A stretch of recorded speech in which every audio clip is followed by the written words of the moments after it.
En Clínica Santa Lucía encuentra tu diagnóstico y tratamiento de vanguardia para este y todos los problemas de la visión. Visítanos, la solución en un solo lugar. Clínica Santa Lucía. www.clinicasantalucia.com.es y síguenos en Facebook. Clínica Santa Lucía, su visión es nuestra misión. Hay héroes y heroínas por donde pasa el OCP, como Catalina Valencia, que venció las barreras y logró sus sueños. Aquí hay un grupo de compañeras luchadoras, la Asociación de Mujeres Textileras Manos Productivas de Esmeraldas. Ha sido una gran ayuda, un puntal muy fundamental el OCP con nosotras. Ahorita estamos de poquito, pero yo soy una grande. Nosotros nos van a conocer a nivel nacional, porque esa es la meta. OCP Ecuador, llevando la mejor versión de gente como tú. Fin de espacio promocional y publicitario. 8:12. Las 8:12. Qué grato tenerles, caballeros, en una mañana en donde presumimos que estamos cumpliendo con un abanico de comunicación adecuado, porque la situación no está totalmente definida y los alcances de opinión, o sea, las expectativas de opinión que quiere oír la gente, tienen que ser desenredando las matas que se han introducido en las últimas horas, en el caso que no es venezolano, sino regional. Justo en eso coincidimos con el doctor Huerta y otro distinguido invitado que pertenece a la Armada Venezolana, exoficial de la Armada Venezolana. Pedrosa es un consultor político, conferencista, académico, en fin, un interesante ex miembro de la Armada Venezolana. Y entonces ahí se quedan conversando, parece que van a analizar la posibilidad de esto que hemos reclamado permanentemente y que te solicito muy comedidamente, Juan, agradeciéndote por tu presencia en la radio, felicitándote por haber conquistado una curul importantísima para los ecuatorianos que te conocemos, muy importante, lo mismo que para el servicio que ha prestado el doctor Rodas al ejercicio democrático tan plural, tan espléndido, de la verdadera democracia que hemos buscado establecer en nuestro país. Y en la Comisión Anticorrupción, pues se ha distinguido su gestión. Muchas gracias, doctor Rodas, por estar con nosotros. Germán Rodas, Juan Cubi, está también el jurista Stalin Raza, y vamos a estar también con otro de los designados miembros de la nueva Comisión Anticorrupción, la que tiene más o menos ¿qué plazo de actuación? Gonzalo, permítame que rompa el tema diciendo lo siguiente para la audiencia. La Comisión Anticorrupción, debido a que ciudadana, debido a que varios de sus miembros han estado cumpliendo funciones y responsabilidades, como Julio César Trujillo, tenía que reconstituirse y lo hizo la en Comisión de Participación Ciudadana. Comisión Anticorrupción, Comisión Nacional Anticorrupción. Que no recibe fondos de nadie, que no trabaja con recursos de nadie, que sus miembros no cobran a nadie, nadie les paga, nadie nos subvenciona. Tampoco les manipulea a nadie. No tenemos sino un lugar donde reunirnos, etcétera, etcétera. Juan Cubi, Marco Antonio Rodríguez, Ramiro Beltrán, entre otros, el doctor, por eso decía entre otros, el doctor Alfredo Borja, forman parte de esta comisión que está integrada, pues, adicionalmente por los antiguos miembros, digámoslo así, Jorge Rodríguez, Byron Celi, usted, Francisco Muñoz. Isabel Robalino, Simón Espinosa, Germán Rodas, Byron Celi y Jorge Rodríguez. Ese es el grupo anterior. A este grupo anterior se agregan, y Francisco Muñoz, ya lo dije, se unen Marco Antonio Rodríguez, Enrique Galarza, Juan Cubi, Ramiro Beltrán y Alfredo Borja. Este es un nuevo momento de la comisión. Las designaciones provienen de un acuerdo. Que no entendía bien cómo, y estábamos desorientados todos los ciudadanos ecuatorianos. De manera que me alegra muchísimo que esa cohesión se haya dado. Yo pensé que era una cosa que venía como nueva o algo por el estilo. No, perdóname. Es la renovación. Es la renovación. Porque hay personas como Marcelo Merlo, como el propio Julio César Trujillo, entre otros, que cumplieron ya las tareas, pero que además le corresponde a la Comisión Anticorrupción, en un momento determinado, teóricamente al menos, juzgar la gestión de ellos, y entonces no podían ser parte de este proceso. Es la misma comisión reconstituida en acuerdo con el Frente Unitario y con las organizaciones sociales con quienes marchamos ayer, y por eso es que al finalizar el acto de la marcha de ayer en la Plaza de San Francisco, nos posesionaron simbólicamente a todos los miembros de la comisión para este nuevo periodo que comenzó exactamente ayer y que seguramente será pues por un par de años hasta una nueva renovación, porque este tiene que ser un proceso de cambio de ciudadanos a efectos de cumplir una tarea impuesta por la ciudadanía y por nuestras conciencias. Así es que esa es un breve resumen de lo que ha acontecido en los últimos días. ¿Cómo han recibido no obstante esta designación? Juan Cubi, comienzo contigo. Gracias, Gonzalo. Bueno, positivamente. Quiero solamente señalar que yo pertenezco a un colectivo de gente que hemos trabajado desde hace varios años respaldando permanentemente las acciones de la Comisión Anticorrupción. Es más, hemos dado mucho respaldo al doctor Trujillo, tanto desde el momento en que fue designado como presidente de la comisión hasta que fue designado presidente del Consejo de Participación Ciudadano Transitorio. Porque nos parece que tanto la comisión como el consejo son una expresión de una sociedad que busca de alguna manera combatir esta lacra que es la corrupción. Así es. Y hemos respaldado con todas las limitaciones obvias, no es fácil el camino, hemos respaldado muchas de las iniciativas que ha tenido la comisión. Al momento pues es público que hay, si no me equivoco, alrededor de 17 denuncias presentadas ya públicamente, con un aditamento que es importante, Gonzalo, es que son denuncias que nacen de una acción ciudadana y que se las presenta a la parte formal de la administración pública, que ya son las instituciones encargadas de investigar y ejercer las funciones de control, pero nacen de una iniciativa ciudadana, ¿no? Yo no puedo hablar a nombre de la comisión porque me acabo de integrar.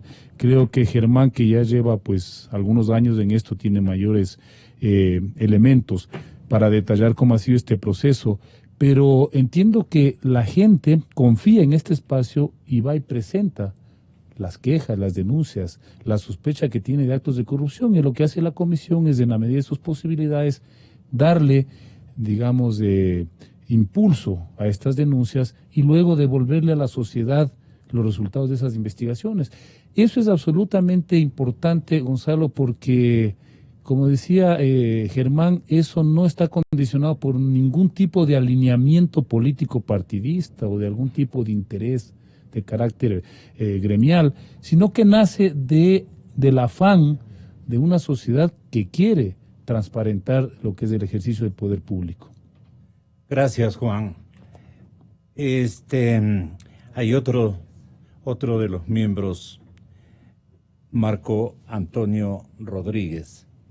Lo enlazo con ustedes, al nuevo compañero Germán, el escritor espléndido, idealista como muchos de ustedes, y un poquito ciudadano chagra o tabaleño que se ha unido también en la búsqueda de la verdad, que es lo que nos interesa a todos los ecuatorianos, con este medio de comunicación que está al servicio de la institución democrática plural.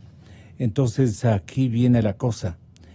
Marco Antonio Rodríguez, ¿con qué espíritu se une a esta nueva gesta de la intelectualidad para controlar el peor vicio que tiene la sociedad ecuatoriana, muchos disimulados por agentes que lo han amplificado en silencio, con unas coqueterías sospechosas, pero que siguen siendo parte de una trama de corrupción muy significativa y que le tiene a nuestro país en estas condiciones. Le vamos a escuchar, Marco Antonio, bienvenido, buenos días. Mi querido Gonzalo, muy buenos días, un abrazo muy fraterno para ti, para todos tus radioescuchas y mis queridos compañeros que están en el panel. Bueno, ¿cuáles van a ser sus principales objetivos, especialmente usted que pega centro entre los jóvenes, entre los académicos, con sus libros, sus pensamientos, su clara intelectualidad al servicio de valores mucho más avanzados en la concepción que tenemos el resto de ciudadanos comunes y corrientes? Marco Antonio, tenga la bondad. Gracias, mi querido Gonzalo. Atendiendo una gentil, generosa invitación de los movimientos sociales, de la ciudadanía, que ha visto en la Comisión Anticorrupción un organismo desinteresado, que ha honrado al Ecuador con su accionar, y yo he tenido a bien aceptar de inmediato y como un privilegio el integrar la misma. Junto a quienes están en Radio Democracia y bajo la égida de Jorge Rodríguez, vamos a seguir trabajando en beneficio de la sociedad ecuatoriana para que reverdecer los principios de la ética, de la moral, valores que fueron saqueados por un régimen atrabiliario. No solo el saqueo es material, el saqueo también puede ser de principios y de valores, y en efecto eso aconteció. Así que nuestra tarea es muy ardua, pero para mí un privilegio, reitero, estar junto a figuras, a personalidades cuyo camino, cuya hoja de vida realmente son proverbiales. Stalin Raza, también su compañero, un jurista muy distinguido, al que permanentemente le hemos convocado a unos ejercicios de revisión precisamente de esta temática que nos ha afligido en capítulos interminables, ¿verdad, Stalin? Buenos días, Gonzalo. Buenos días a los compañeros de panel, a las personas que están a través de la línea telefónica, Marco Antonio. En realidad yo me congratulo como ciudadano de este proceso de oxigenación, de remozamiento que hace hoy la Comisión Nacional Anticorrupción. Felicito las designaciones, me parece que todas son muy bien logradas, muy acertadas. Pero más allá de eso, lo que creo que ocurre es que esto nos permite a los ciudadanos entender una demostración, la existencia de la comisión y sus ejecutorias en estos últimos años, de que es posible la participación ciudadana, nos demuestra de que no es necesario que la participación ciudadana se burocratice como se pretendió hacer, se instrumentalice como se pretendió hacer con más que la creación, la praxis de ese Consejo de Participación Ciudadana y Control Transitorio, porque precisamente lo que nos decía el doctor Rodas, ¿no? Cuando la ciudadanía se organiza y no está instrumentalizada, no está financiada, no obedece a ningún tipo de tutelaje, es posible que las iniciativas ciudadanas se materialicen. Y esto debería ser una lección importante para que no cometamos el error de volver a formas exclusivamente institucionales de gestionar lo público, de manejar la política en el Ecuador. Porque siempre se produce ese efecto de rebote, ¿no? Como que estamos cansados y hartos de lo que ha ocurrido con el Consejo de Participación Ciudadana y queremos volver nuevamente a que la gestión de lo público sea exclusivamente manejada por organismos institucionales. Esto es una demostración con lo que ha hecho la Comisión Anticorrupción de que se pueden canalizar mecanismos de participación ciudadana idóneos, efectivos, eficaces. Fíjense ustedes que los miembros de la Comisión Nacional Anticorrupción han tenido que ser sujetos incluso de persecución judicial, han sido sujetos de enjuiciamientos penales, de condenas penales y después magnánimamente de concesiones de perdones por parte del jeque de turno. Y ellos la han resistido y han resistido de manera digna, siendo personas incluso de edad avanzada, pero no por eso con menos arrestos para poder hacer lo que tenían que hacer y darnos una lección a las nuevas generaciones de cómo hay que luchar y cómo hay que enfrentar estos temas. Así que yo felicito esas designaciones. Estoy seguro, además me parece que estratégicamente es una muy buena decisión precisamente para no contaminarse por el hecho de la participación institucional de los miembros que acaban de ser reemplazados.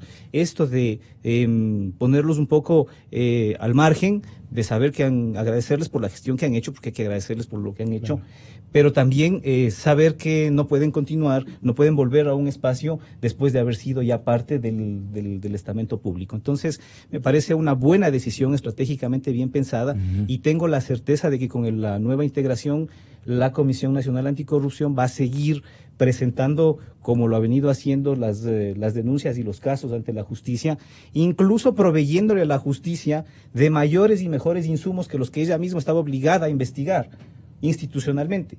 La Fiscalía estaba obligada a investigar.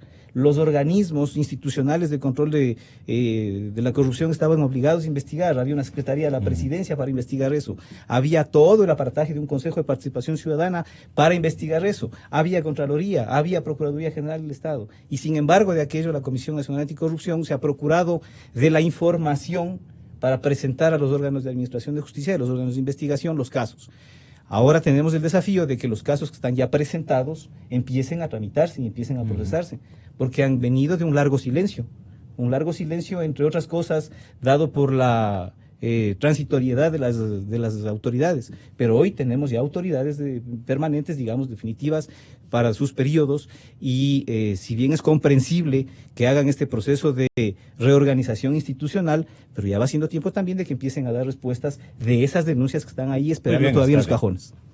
El uso del contraste en diferentes épocas, apelando al buen archivo de la cadena Democracia y que busca ser imitado ya en otros esfuerzos de la misma dimensión, buscan ser imitados, digo, es este momento tan útil como que en el año 2011 el presidente Rafael Correa, decía que le resultaba tremendamente difícil, y perdone por la inflexión de voz, quiero otorgar el énfasis a lo ridículo que ahora nos suena estas frases de Correa cuando decía: qué difícil resulta en mi gobierno detectar actos de corrupción. Que no me vengan los sepultureros del país ahora a hablarme de moral, de buenas costumbres. Ya basta de tanto cinismo. Que sí, que yo soy corrupto, pero peor sos vos. No, compañeros. Lo que estamos diciendo es que hay corrupción que se puede detectar. Pero ¿cómo se detecta la corrupción?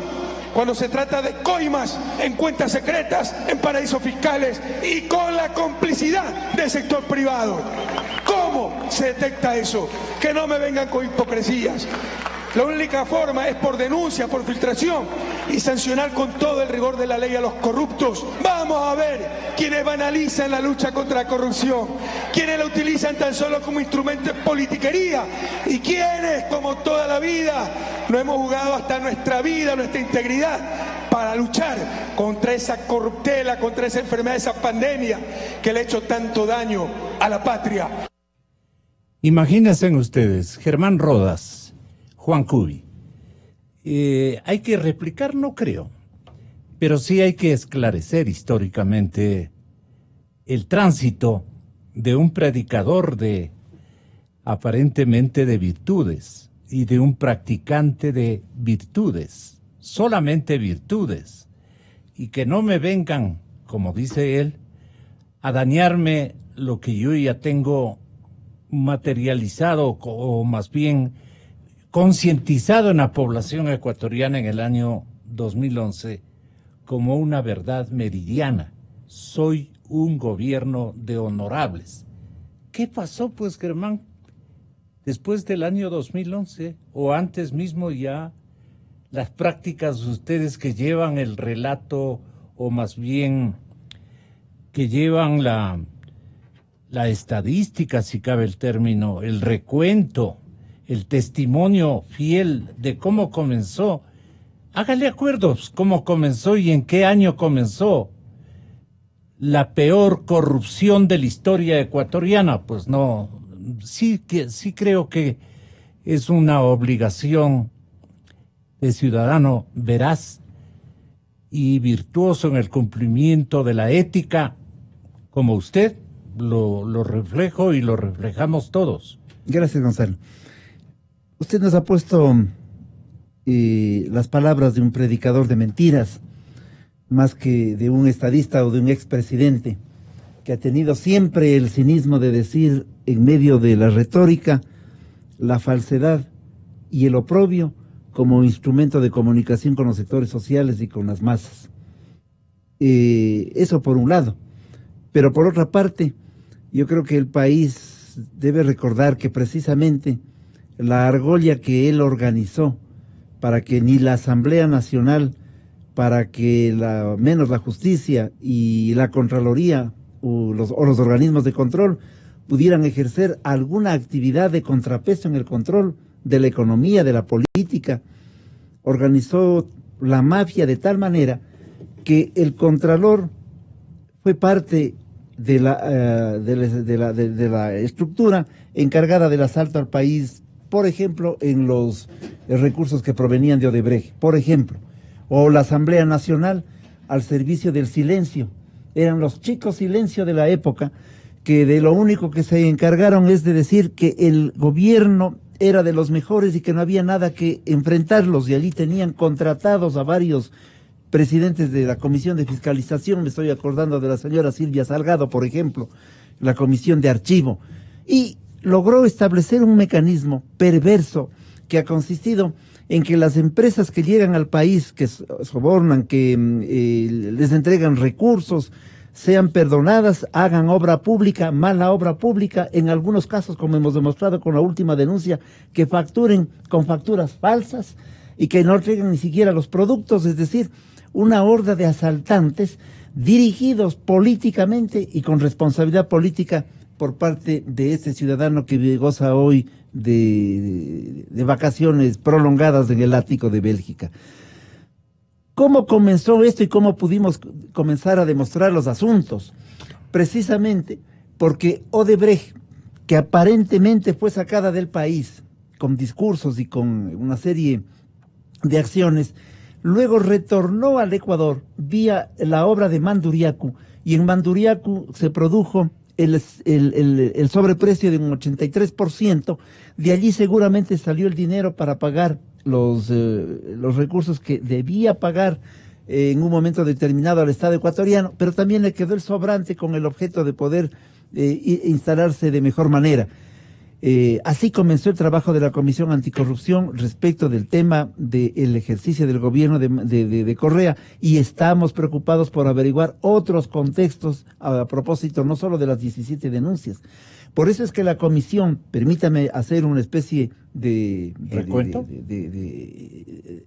análisis así muy rápido, tenía que designar, y lo hizo con los movimientos sociales, eso es lo importante, a gente de enorme probidad y de enorme valía moral, intelectual y política, porque no nos podemos alejar del hecho de la conducta de lo político, pero la política entendida no como el arte solo de llegar al poder, sino como el arte de tener una relación en construcción de la democracia. Y entonces la presencia de Juan Cubi, la presencia de Enrique Galarza, la de Marco Antonio Rodríguez, conocidos personajes, solventes personajes, gente que viene de la lucha social, como Ramiro Beltrán, que ha sido expresidente de la UNA, o Alfredo Borja, van a darle la fuerza y la oxigenación que requiere la comisión para seguir cumpliendo estas tareas. Volviendo al tema de lo de Correa, ciertamente con el discurso agresivo, con el discurso hábil, en donde dice que se ha jugado además la vida. Yo no sé pues dónde se habrá jugado la vida históricamente pensando en el personaje, ¿no? seguramente en algún campeonato de 40, en alguna actividad deportiva se puede haber jugado la vida. Jugarse la vida significa estar con los sectores sociales cumpliendo tareas fundamentales. Este ciudadano que ni se ha jugado la vida, que no tiene una cohesión ideológica doctrinaria, que montó un partido que no es partido ideológico ni doctrinario, sino un sincretismo político, porque allí estaban social cristianos, allí había gente del viejo grupo cevepista o del grupo de los Bucarán, que allí estaban gentes de la democracia cristiana, en donde se inició Correa, además como activo militante, porque la gente tiene que saber aquello y acordarse. Digo, formó este sincretismo ideológico doctrinario que les unía simple y llanamente el llegar al poder, y ahora entendemos para qué, para asaltarlo. De tal manera que se ha jugado la vida en armar un núcleo de corruptela para destruir al país. Quienes sí, como Juan Cubi, como Marco Antonio Rodríguez y otros compañeros que han estado en la lucha social y permanente y se han jugado la vida por intereses populares, podemos entender entonces el fastidio, el hastío y sobre todo el cansancio que hay en la sociedad cuando nos mienten y nos engañan con discursos. Con estos ejemplares que nos han mentido, Juan Cubi, estoy recordando y nuestro reprise tecnológico nos hace saber que incluso en la mismísima capital norteamericana clamaba Carlos Poli y le rogaba a Washington Pesantes, fiscal de la República, le pedía que coja presos a los que se estaban robando los dineros de los ecuatorianos. Esos años, miren cómo funcionaban estos hombres. Estamos inmersos en la corrupción más profunda que ustedes se puedan imaginar.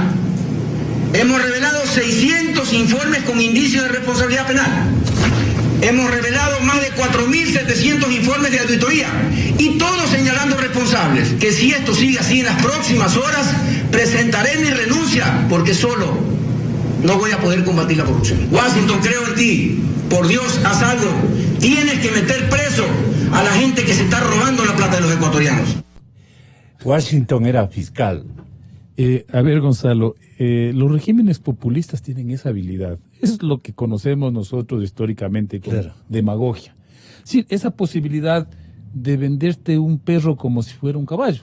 Así de simple, ¿no? En la política opera así la lógica demagógica, ¿no?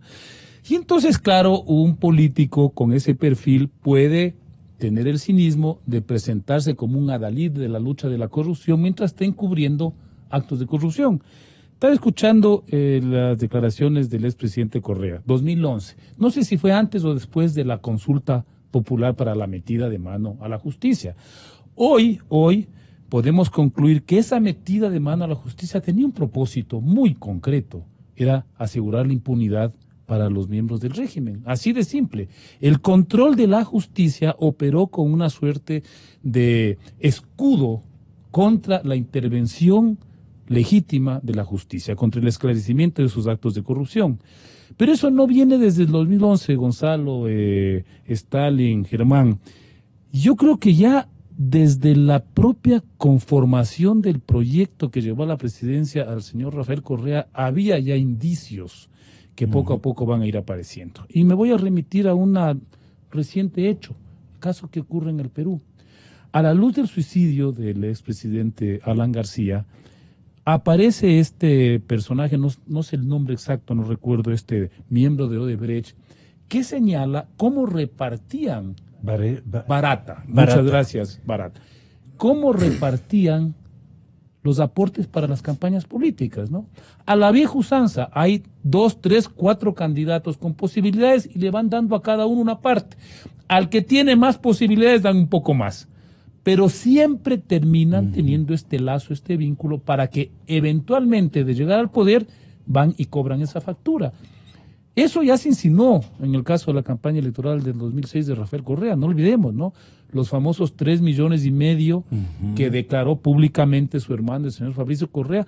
Alguien insinuó que esa era plata que venía de Odebrecht, recordemos, ¿no? Esas son cosas que están pendientes de ser investigadas, porque el rato que se esclarezca vamos a entender cómo operó esta lógica de un discurso aparentemente soberanista, honesto, honorable, ético y una práctica totalmente contradictoria. Yo ya tenía manejado el asunto, el episodio, decía el presidente, un hermano, y el otro se le adelantaba porque escuchó el rato del almuerzo que conversaba de esta posibilidad o se enteró por A o B, amigos de la familia, y le ganaba, le adelantaba en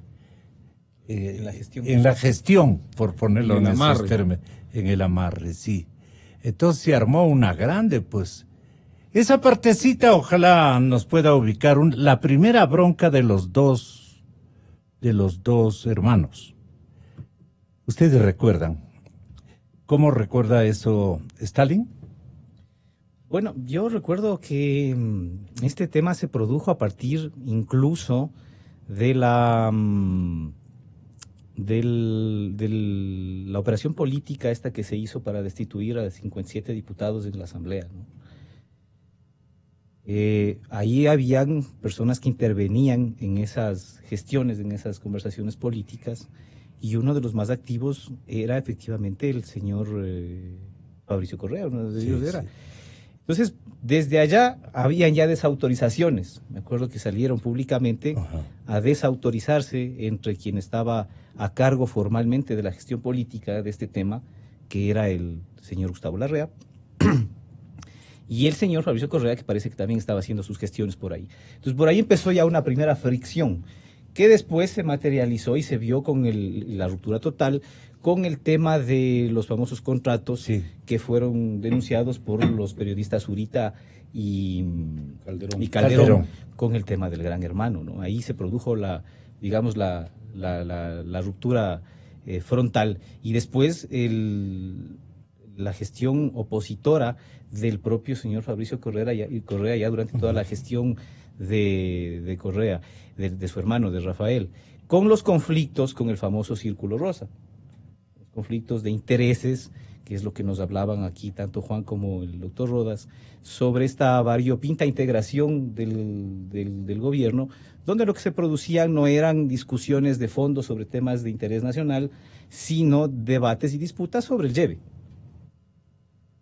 Más o menos, esa es la crónica que podemos Nosotros hemos apelado, gracias doctor Raza, hemos apelado a estos temas que Marieta Campaña escribía de reciente, el recuento de un inventario que duele. Decía la corrupción que se generalizó. Fue publicado recientemente en el mes de octubre del año anterior. Creo que era octubre, ¿no? Marieta Campaña, Diario Expreso.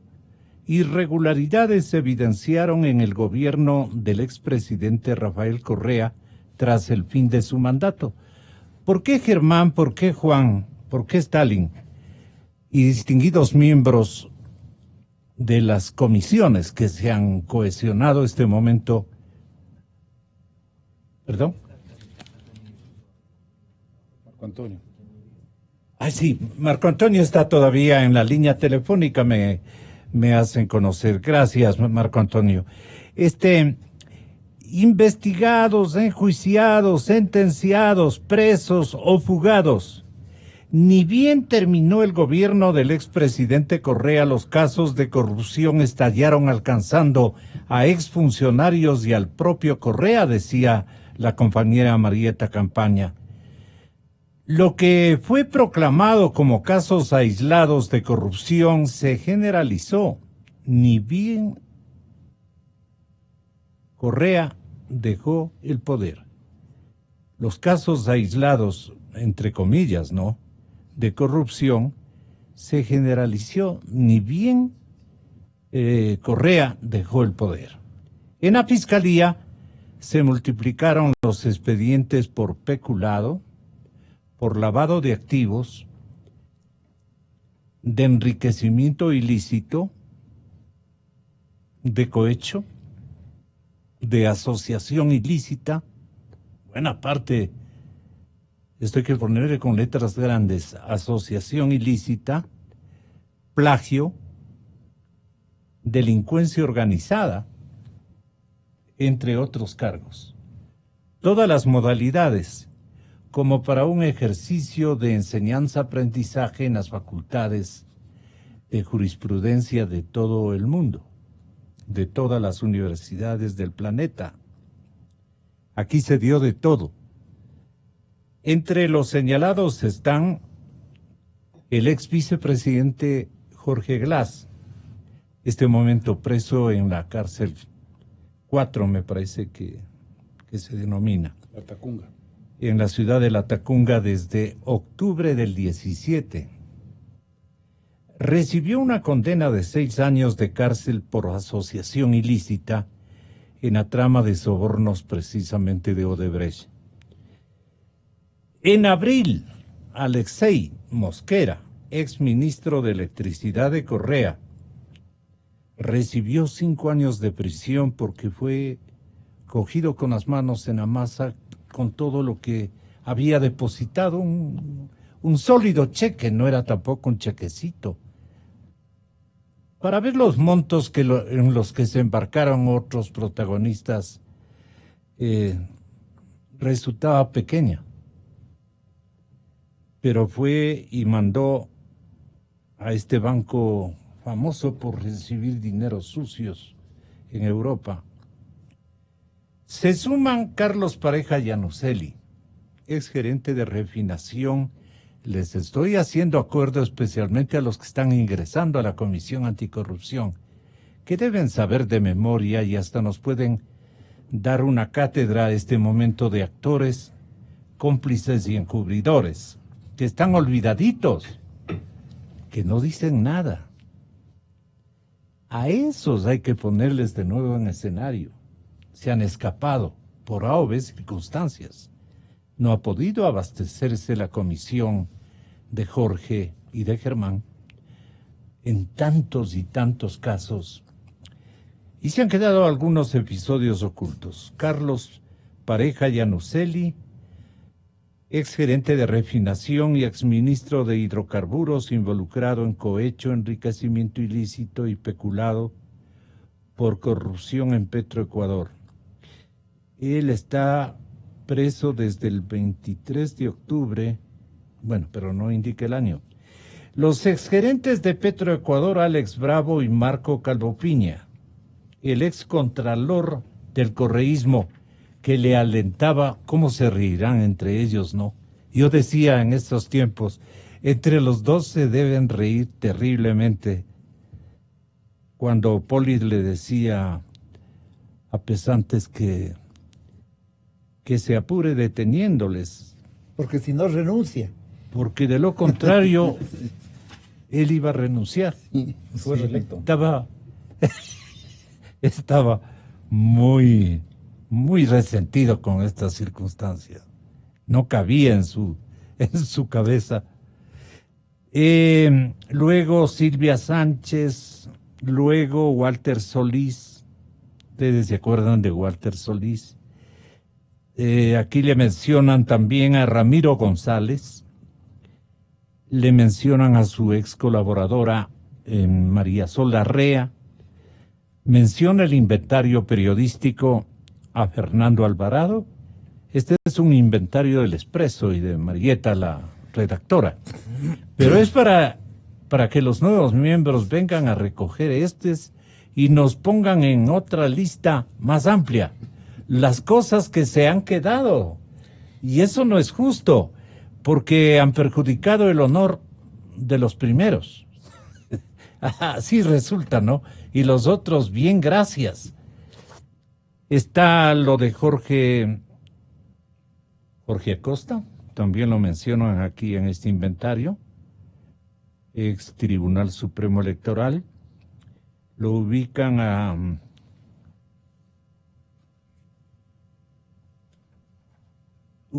también a un ex vicepresidente, a Carlos Pareja, Walter Solís, Fernando Alvarado. Le había pedido al compañero Milton que nos preparara esta relación informativa de inventario, etcétera, etcétera. Pero como no lo entiendo, vaya yo a ubicar algún nombre que que tenga otra, ¿cómo se podría decir? Otra especialidad o otro tipo de participación. Pero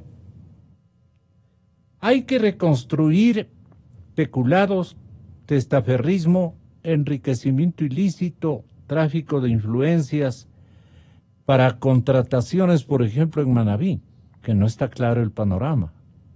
Y ahí recogía los cheques, lo he dicho varias veces aquí en el programa, el mismísimo presidente de ese entonces, Rafael Correa, y mandaban de todas partes.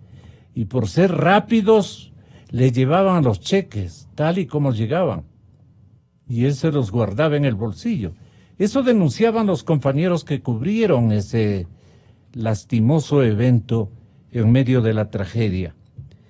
Y entonces quedan todavía especificarse los temas de Toachi Pilatón, de Pascuales Cuenca, escuelas del milenio. Si me permites una intervención, Gonzalo, brevemente. El asunto es que son tantos los casos que se vuelve una tarea titánica, ¿no?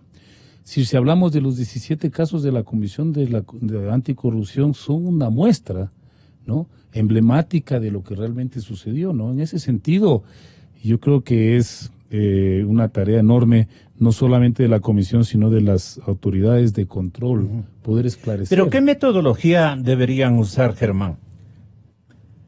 Bueno, usted ha hecho un listado, la periodista ha hecho un listado de muchísimos de los casos que fueron denunciados por la comisión precisamente, sí. Casi todos. Todos, sí. Me estoy acordando de los hermanos Alvarado, $4 millones por no pagar al SRI, el SRI en silencio hasta hoy. Por eso es que nosotros creemos que la Comisión Anticorrupción tiene un rol... Ayer desfilaron algunos infiltrados por el Día de los Trabajadores, los que reclaman que por qué les mandan o por qué les cancelan de sus puestos. Ayer les vi a montones de nuevos ricos que se atrevieron incluso a pifiar a Julio César. Les pagan para eso, pues evidentemente, porque tienen dineros de la corrupción.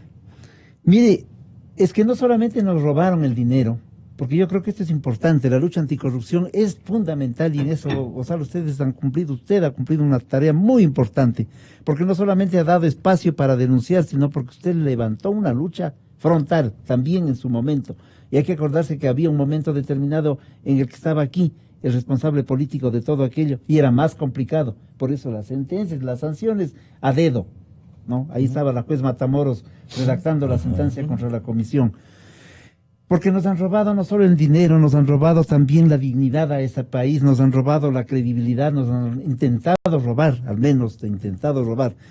Y también el pensamiento. Porque esto de inventarse un partido con un pensamiento anodino, porque es la mezcla de una serie de cosas, sincrético como yo lo llamo, también forma parte del robo a la conciencia nacional. Y ahora nos han robado también sin que nos demos mucha cuenta, o han robado en el país a una estructura política para participar en elecciones. Es decir, hay también ese descaro. Todas estas circunstancias, ciertamente en la comisión, con la gente que se ha incorporado, los compañeros que se han incorporado, con aquellos que hemos quedado, con el apoyo del movimiento social, deberán seguir siendo escrutados e investigados. ¿Cómo lo hacemos? Como decía Juan, por denuncias de algunos sectores, pero también porque la comisión, lenta, paulatina, detalladamente, a veces utilizando la información que está colgada en las redes, que está colgada oficialmente por las estructuras del Estado, va tejiendo la trama y va comparando lo que ocurre en el país. Así se ha podido hacer a través de la Comisión de Anticorrupción, Núcleo de Manabí, la clarificación sobre el gasto de los recursos. Allí se llevaron dinero en cantidad para construir obras distintas, hasta caminos vecinales en función de los intereses de algunos jerarcas de la provincia, vez de levantar a la ciudad caída, como todos sabemos después de las desgracias del terremoto. Y atender las verdaderas emergencias, pues. Por eso es que la comisión no solamente está constituida por estos patriotas que los hemos incorporado, sino que hemos hecho, y en eso ha tenido un enorme trabajo. Mire, Jorge Rodríguez e inclusive Isabel Robalino, que se visitaron el país, Isabel Robalino, para organizar a las provincias. Y en el caso de Manabí, el núcleo provincial está trabajando, en Azuay ha estado trabajando, habrá que hacer ajustes, pero en otras provincias hay 17 provincias organizadas de la Comisión Anticorrupción para que nos ayuden para apuntalar los problemas regionales y locales también. Una tarea titánica, pero no es una tarea ya de la Comisión Anticorrupción. Ha sido felizmente una tarea replicada por la prensa honesta de este país, seria, democrática y plural, y va a seguir siendo replicada seguramente, pero también es el apoyo de la sociedad que debe luchar ya no solamente en el tema de confrontar a los corruptos y de ponerlos donde deben estar, sino también generar mecanismos que deben ser propios de la formación de la conducta, de la ética individual de las gentes, de las familias, de los sujetos, de la educación, para construir una renovada presencia de la juventud que haga suya esta lucha que es de algunos de nosotros. Yo creo que este tiene que volverse una lucha de todos, con esto termino, Gonzalo, pero no para la foto, pero no para la campaña electoral de inmediata. No para la candidatura no potencial para la candidatura. Y de futuro. Esa es una de las características que nosotros hemos tenido. Ninguno de nosotros ni ha sido ni va a ser candidato a nada, porque no es una lucha para aquello. Y con independencia de poderes económicos, de poderes fácticos, de poderes mediáticos, con independencia de todos los sectores, sino pensando en el país. Creo que sí es posible pensar en la patria, Desde Gonzalo, luego. desde luego que sí. Perdone, Stalin, Marco Antonio Rodríguez no le puedo tener ahí a la expectativa, ¿no? ¿Ya cortó? Ah, ya. Doctor, en todo caso, quise darle el uso de la palabra. No se preocupe. Me voy entonces con Stalin. Mire, Gonzalo, cuando usted hacía una referencia de los... Pero me permite una sugerencia. Claro. Esta incorporación de ustedes, y especialmente de usted, debe llevarle a la comisión, ¿no es cierto?, a exigir la configuración de un inventario de casos que ya están como olvidándose, con autores cómplices, encubridores y circunstancias de años anteriores. Entonces, a la fiscal general hay que pedirle ese inventario. ¿Quién nos puede dar si no Diana Salazar? La fiscal general del Estado tiene que elaborar un inventario diciéndonos en qué juzgados, en qué instancias de la justicia ecuatoriana, de la institucionalidad jurídica, se han quedado postrados de sanción o de seguimiento, de indagación. Ese inventario de los que se silenciaron con los expedientes en la mano, ese es el inventario que necesita conocer el país. Eso es lo que ha dicho ella que va a ser como una de las primeras tareas, y me parece bien. Pero yo creo que cuando usted mencionaba así a la larga lista de relatos de los delitos que se están investigando, hay uno en particular que es el de delincuencia organizada, que creo yo que será uno de los desafíos de la Comisión Anticorrupción ahora con este relanzamiento de sus nuevos integrantes. Y de la Fiscalía. Sí, pero ya que estamos con los miembros de la Comisión Nacional Anticorrupción, yo quisiera decirles, invocarles a ellos de que se concentren especialmente en esto, porque en el Ecuador, por suerte o por desgracia, las cosas ocurren históricamente muy rápido, son muy vertiginosas. Y en el caso de la delincuencia organizada, nosotros hemos esbozado algunos de los antecedentes del contexto que se dio en este país para cometer estos actos de corrupción. Ese contexto, ese entramado que tuvo de por medio la organización institucional, la designación de funcionarios a cargo de esas instituciones, el encubrimiento en el que incurrieron esos funcionarios al no investigar y al no cumplir sus tareas, la adecuación de las normas, la expedición de los decretos ejecutivos que permitieron hacer todo esto, hacen que se teja esta telaraña que se llama delincuencia organizada, que está siendo investigada porque puso César Montúfar tiene ya una denuncia ingresada en la Fiscalía que está siendo investigada sobre delincuencia organizada. Y la delincuencia organizada precisamente tiene que revisar este contexto donde hubieron funcionarios, hubieron jueces encargados de perseguir a la gente, porque no solamente es que hubieron jueces a cargo de tapar la impunidad, también hubieron jueces que fueron instrumentalizados para perseguir a la gente, a ustedes mismos como miembros de la Comisión Anticorrupción. Y entonces eso tiene que ser analizado. Y tiene que ser analizado también a la luz de lo que está ocurriendo ahora, simultáneamente. Porque esos jueces no se han ido. No han terminado de irse. Esos funcionarios que están en las fiscalías, que están en los juzgados, que están en el propio Consejo de la Judicatura, no han terminado de irse. ¿Quién les ha protegido? Bueno, siguen siendo... El silencio de las autoridades nuevas, inclusive. Claro, pero siguen siendo ratificados, siguen gestionando la forma de seguirse atornillando para quedarse. Esa es la palabra, atornillarse. Y esa es la gestión y el gran desafío que tiene en este nuevo momento la Comisión Nacional Anticorrupción, porque se está produciendo en la transición se ha aprovechado y se está produciendo esta suerte de atornillamiento y de mimetización de esos jueces, de esos funcionarios que buscan perennizarse para seguir haciendo exactamente lo mismo, bueno, para mantener sus puestos en primer lugar, pero para seguir haciendo exactamente lo mismo. Y esa es una de las cosas que hay que analizar. Pero para con especial seguir cuidado. perdonando, doctor Stalin. Pero por supuesto, no olvidemos alargando que, los procesos pero son jueces hasta que tienen, que nos olvidemos. Pero son jueces que tienen que juzgar los casos que están presentando y que han sido presentados ya por la Fiscalía. El inventario es clave. Ahora, ahí hay un elemento y que es incluso más grave, que es el de organización estatal para delinquir. Es decir, haber utilizado la estructura del Estado.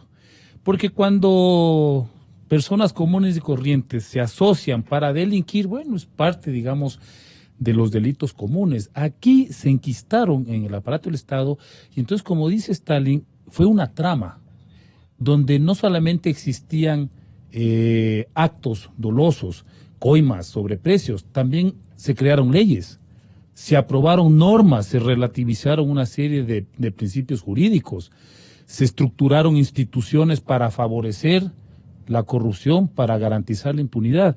Entonces eso vuelve tremendamente complejo, porque no es solamente evidenciar los hechos concretos de la corrupción, sino cómo se volvió sistemática. A mí me parece que lo más grave y lo más perjudicial para el país es que se constituyó la corrupción como un sistema. Y ese sistema obviamente arrastró no solamente a sus protagonistas y a sus cercanos, sino arrastró a toda la institucionalidad pública. A mí me parece que evidenciar, sancionar los casos de corrupción tiene ese propósito mucho más elevado, mucho más loable, que es plantearle a la sociedad mecanismos para impedir que estas formas, digamos, de utilizar el aparato del Estado para fomentar la corrupción y el enriquecimiento ilícito tienen que terminarse de alguna manera. Yo creo, Gonzalo, que la corrupción atenta sobre todo contra la democracia. ¿Por qué razón? Porque la corrupción implica que un grupo reducido de corruptos tomen decisiones en función de los intereses generales.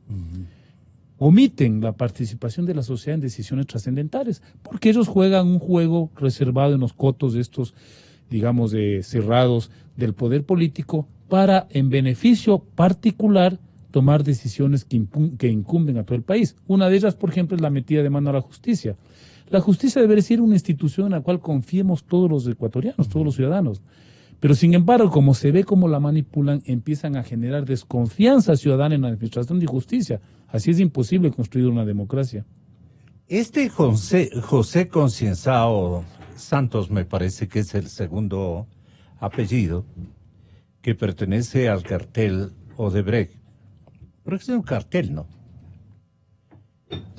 Aceptaba que, por ejemplo, el señor ex vicepresidente de la República, Jorge Glass, el mérito del archivo. ¿Por qué insisto en el archivo? Porque ahí está todo.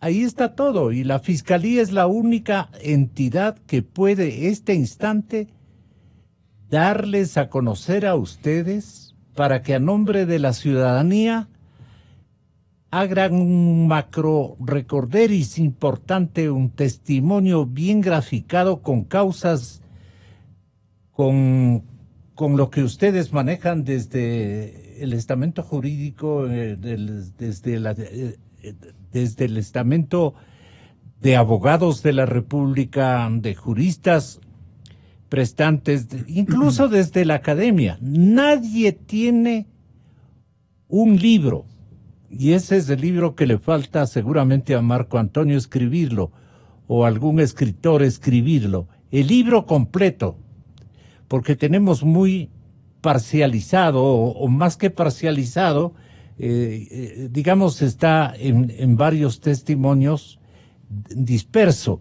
No tenemos una cohesión de los casos que hay que exigirle a la justicia determinaciones. Y ya es hora de que en un momento dado la Fiscalía nos exhiba.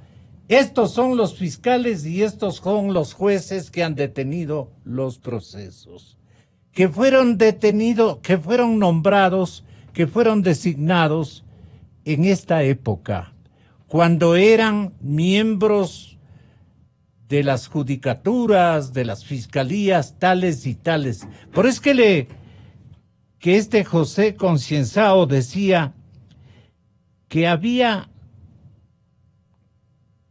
digamos, exigencias incluso del mismo Glass, que le decía, todo era para la campaña, para la campaña.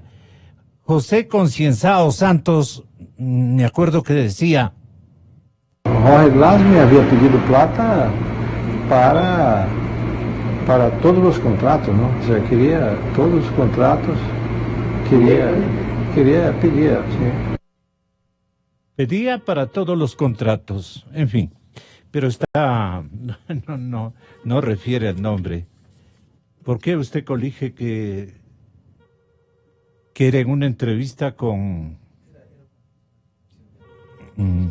ok. Pero mire, Gonzalo, usted acaba de decir algo importante. La Fiscalía tiene que entregar algunos datos. Yo digo que los organismos de control en conjunto deben trabajar en una especie de un pool para ayudar a que determinados asuntos queden claros ante la opinión pública y para entregar no solo a la comisión sino a la justicia los temas fundamentales. Y el otro asunto que yo quisiera agregar es que le corresponde ya ahora sí a la Fiscalía designada definitivamente atender las denuncias para que no sigan durmiendo el sueño de los justos. Allí se cerraron el caso Manduriaco y Caminosca. Hemos vuelto a aperturar nosotros dejando nuevamente las denuncias. Hay que pedir a la fiscal que actúe de manera breve, haciendo un solo expediente entre aquello que ha presentado el Consejo de Participación Transitorio, lo que nosotros presentamos, haciendo un solo expediente para agilitarnos. ¿No? En la justicia lo que dice Stalin es perfecto. Pero si no sancionan a los que como jueces actuaron, no contra la comisión, contra el país, han tapado lo que se les ha ocurrido, por eso no quieren ir a la evaluación.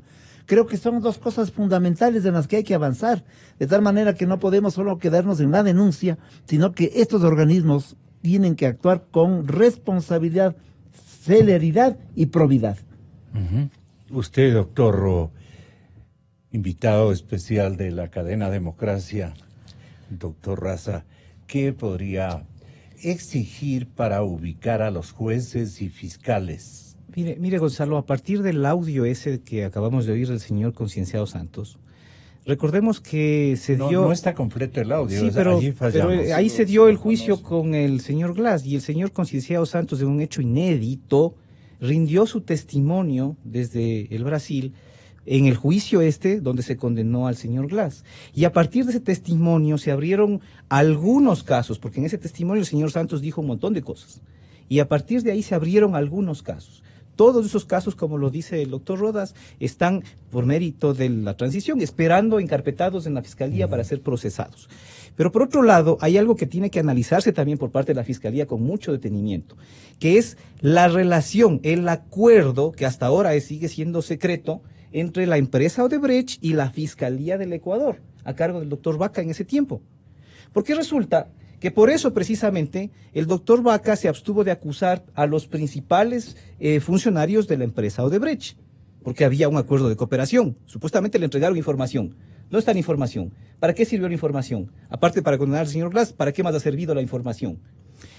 ¿Qué compromisos adquirió la Fiscalía y por intermedio de la Fiscalía el Estado ecuatoriano con Odebrecht? Porque fíjese que en otros países Odebrecht ha hecho acuerdos y ha tenido que indemnizar, ha pagado cantidades importantes de dinero a esos países por los acuerdos de corrupción a los que ha llegado con sus funcionarios. Y en el Ecuador, nada, absolutamente nada. ¿Fue un buen acuerdo? ¿Fue un mal acuerdo? Esto tiene que ser revisado por la fiscal actual. ¿A qué se comprometió la Fiscalía en ese momento? Porque resulta que Odebrecht la va sacando barata hasta ahora. Y no se extrañe que después, de pronto, con su nueva integración, hasta regrese y hasta le sigan dando contratos. Sean víctimas. Sí. Se van a victimizar y van a continuar ganando los contratos. ¿Ahí qué van a hacer ustedes, Juan? Bueno, yo recién me integro, obviamente. La función que tenemos los que hemos sido designados. Todos los días de este sí, tema, pero una cosa es que yo opine, otra cosa es que me involucre en un proceso de esclarecimiento de estos casos. A nosotros, ¿qué nos corresponde? En primer lugar, es apoyar lo que ya ha hecho la Comisión Nacional Anticorrupción, porque tiene una trayectoria reconocida, ¿no? De 4 años. No venimos a inventar el agua tibia, ni mucho menos, ¿no? La idea es, obviamente, oxigenar, reforzar una lógica que han definido frente al país de investigación, esclarecimiento, exigencia de transparencia y aportar en la medida de lo posible, ¿no? Pero yo vuelvo a señalar, es tanta la corrupción que hubo en estos últimos, sobre todo en los 10 años de Correato, que no es tarea simple, ¿no? No es tarea fácil. Yo entiendo, el día martes tenemos la primera reunión en la cual nos incorporamos formalmente los nuevos designados, entiendo que ahí nos pondrán al tanto del modus operandi, de cuáles son, digamos, la forma de proceder y los alcances que tiene la comisión para nosotros poder en esa, en esa lógica. Pero tú no exigirás dónde se encuentran los procesos de indagación, tanto en fiscales como en jueces, para que ustedes tengan un referente más actualizado de cómo la justicia ha atendido Gonzalo, esos requerimientos. Hay una situación concreta y producto de la misión cumplida por el Consejo de Participación Transitoria, hoy tenemos algunas nuevas autoridades. Porque hay que recordar que los fiscales anteriores eran correístas, pues, ¿no?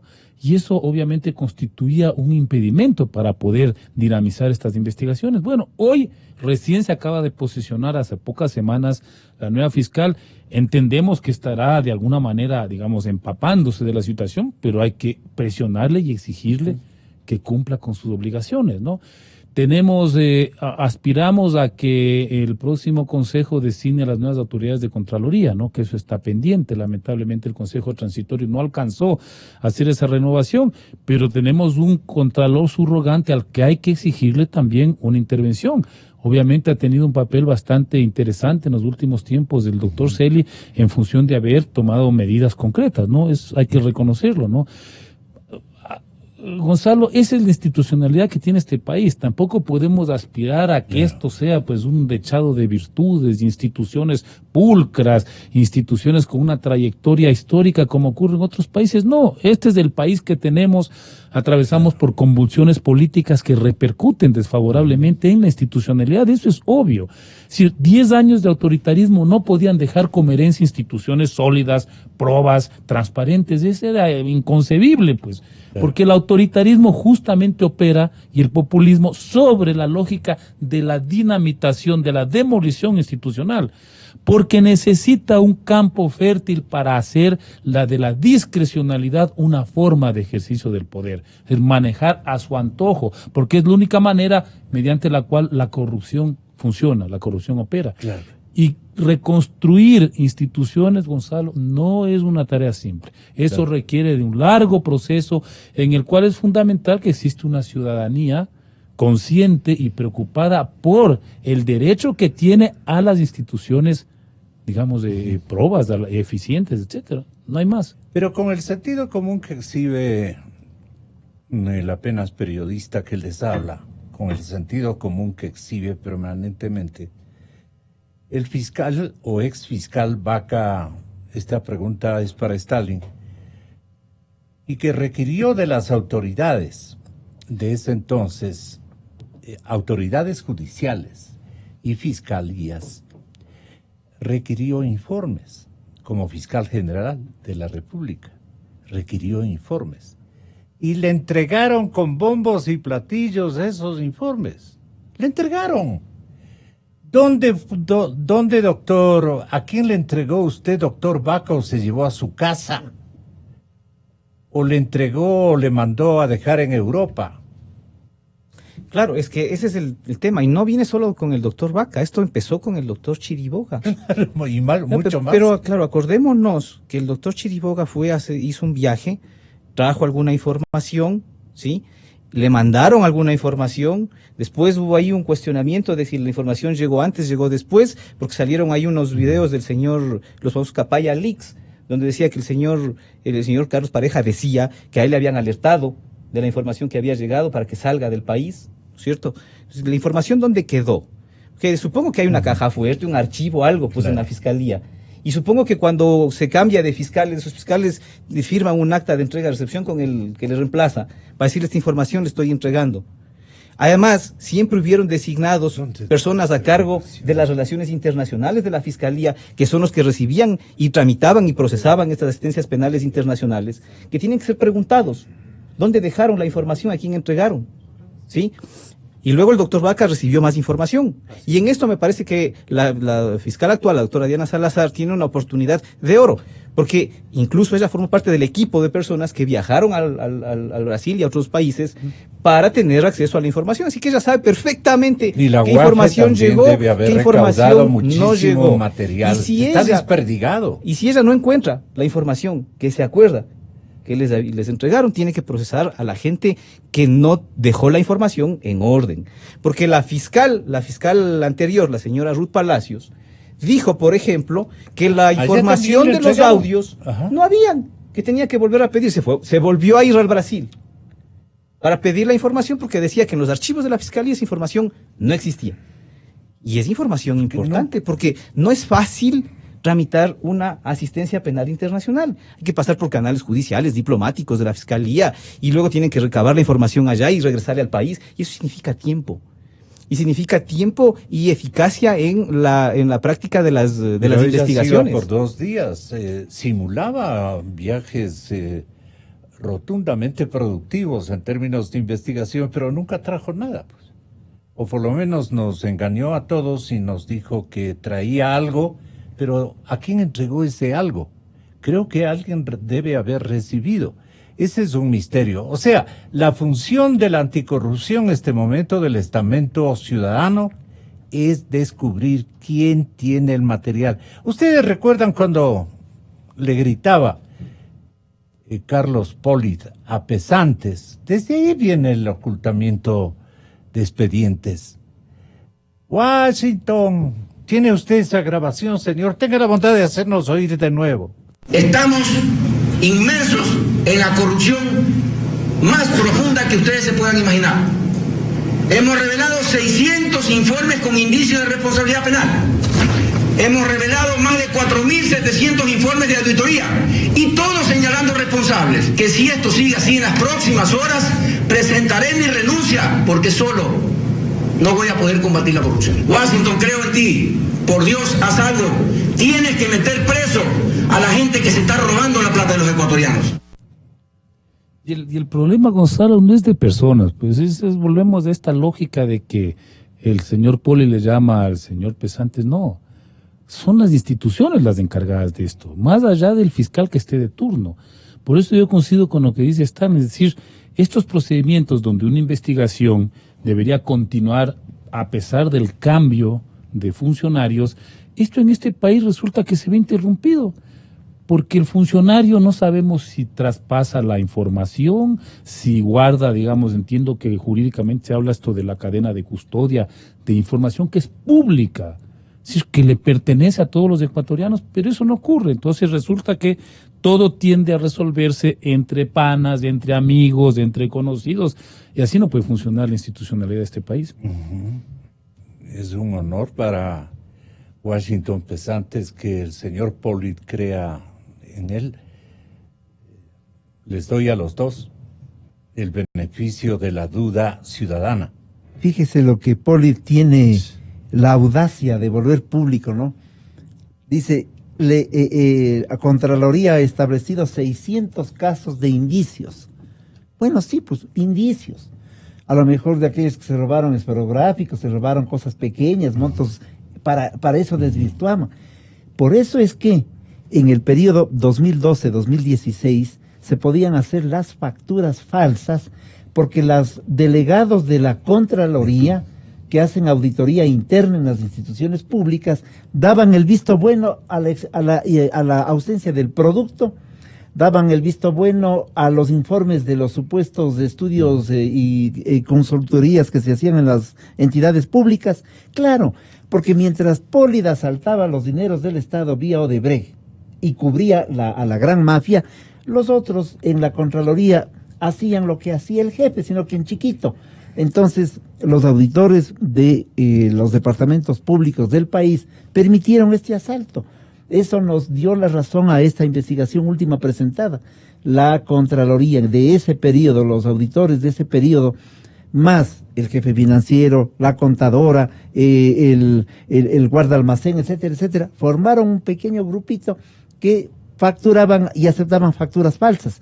Si la cabeza estaba podrida, el cuerpo era exactamente igual. ¿Qué quiere decir en el país? Coincido con Juan. No es solamente un problema de individuos, es un problema de la estructura del país. Y esto es en serio, es un problema estructural en el país. Y el problema estructural termina siendo un problema de las fuerzas de poder que controlan el poder político y el poder del Estado.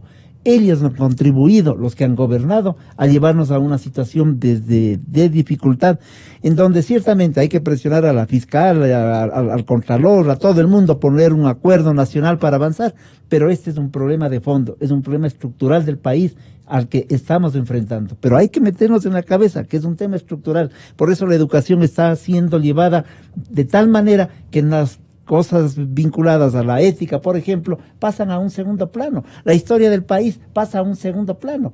Por eso hemos trabajado y le hemos pedido al ministro de Educación, cambiemos la formación de los estudiantes, démosles la capacitación indispensable para que esta sea una jornada, la lucha anticorrupción, no solo de una estructura que proviene de la sociedad civil, sino sea una voluntad pública y ciudadana. Creo que por allí van las líneas de comportamiento elementales, ¿no? Desde luego. Stalin, todo está en la cancha de la fiscalía este momento, pero también de la educación. Sí, por supuesto, hay que empezar también por, ojalá le hayan dicho también al ministro de Educación que cambie esos textos que hacen loas al amado líder, ¿no? Sí, y claro. al proyecto político, y del proyecto político hacen pensum de estudios. Al estilo Kim Il-sung. Sí, por supuesto, por eso digo al amado líder. Entonces, sí, está bien. Y hay que hacer mucho más, ¿no? Por ejemplo, con mucha expectativa se ha anunciado esta participación de los expertos de Naciones Unidas que van a venir a trabajar en el Ecuador para articular políticas de lucha contra la corrupción. Ojalá que eso no quede descontextualizado. Ojalá que no sirva solamente, como decía Juan, para la foto. Ojalá que no sean otros funcionarios, burócratas internacionales ganando buenos sueldos para venir a dar un recetario que está ajeno a la realidad propia de lo que se vive y lo que se ha vivido en el Ecuador. Y en eso me parece que es importante una tarea de coordinación entre el aparataje institucional a cargo de la lucha contra la corrupción, más la comisión. Que le diga una cosa, el tema de la recuperación del dinero. No se ha hecho mayor cosa. Ese es un tema clave y ese va a ser, Juan, a lo mejor una de las tareas de la comisión.